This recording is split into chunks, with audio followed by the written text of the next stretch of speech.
যেই মোহেরই বন্যায়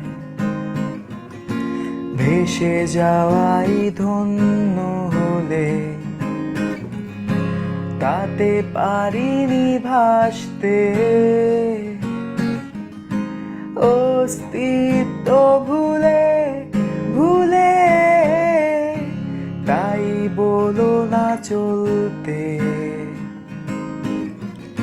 স্থবিরতাই সঙ্গী হলে মন পড়েই থাকলে হতাশার খাদে তোমাকে মনে পড়বে যখনই জোছনা হাসে, তোমাকে মনে পড়বে যখনই আকাশ ভেঙে বর্ষা কাঁদে।